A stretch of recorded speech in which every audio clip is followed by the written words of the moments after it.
പിന്നെ നമ്മുടെ പൊന്നമ്മയുടെയും നാണപ്പിന്റെയും കല്യാണക്കാര്യം നമ്മൾ തമ്മിൽ ആലോചിച്ചെന്തായി? അവൻ സമ്മതിച്ചോ? Very good. എന്നാൽ നമുക്ക് ഉടനെ നടത്തിക്കളയാം.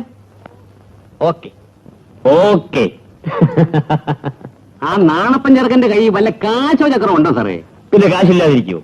അവൻ നല്ലവനാടോ. പാവം. പാവം ഒരു പൊളന്തവന് എങ്ങനെ കൂടെ പോർക്കും? നീ പൊറുക്കണ്ടടി, നിനക്ക് സാറില്ലേ? എടീ, നിനക്കൊരു മേൽവിലാസം ഉണ്ടാകുന്നത് നല്ലതാടി. നേരാ സാറേ, പെണ്ണായാൽ മനുഷ്യനെ ബോധിപ്പിക്കാനെങ്കിലും ഒരു അന്തിക്കൂട്ട് വേണം.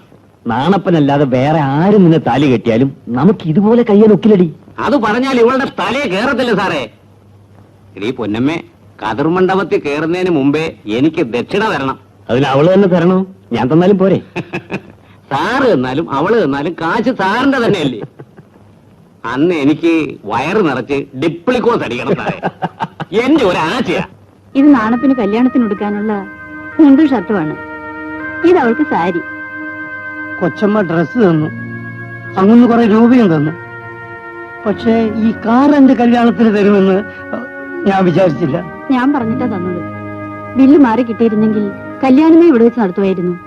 അതിരിക്കട്ടെ, എന്തോ കംസൻകുട്ടമ്പിള്ളയുടെ അനന്തരവളാണോ പൊന്നമ്മ? എന്നാണ് മൂപ്പിലാൻ പറയുന്നത്. പക്ഷെ അതിന്റെ അക്കൽദാമം എന്താണെന്ന് എനിക്കറിയില്ല. ഇനി ചോദിച്ചറിയാമല്ലോ. ദാസാറിന്റെ പാചകമൊക്കെ അവളാണല്ലേ? അതെ, അതുകൊണ്ട് കല്യാണം കഴിഞ്ഞാൽ ഉടനെ വിളിച്ചുകൊണ്ടുവരാൻ പറ്റില്ല. എഞ്ചിനീയർ സാറിന്റെ അക്കൽദാമം മുടങ്ങി പോയില്ലേ? അത് ശരിയാ. അദ്ദേഹം എങ്ങോട്ടെങ്കിലും സ്ഥലം മാറി കഴിഞ്ഞാൽ ഒരു വീടെടുത്ത് രണ്ടുപേർക്കും കൂടി താമസിക്കണം. എന്നാ ഇനി നീ താമസിക്കണ്ട. കല്യാണം മംഗളമായി നടക്കട്ടെ.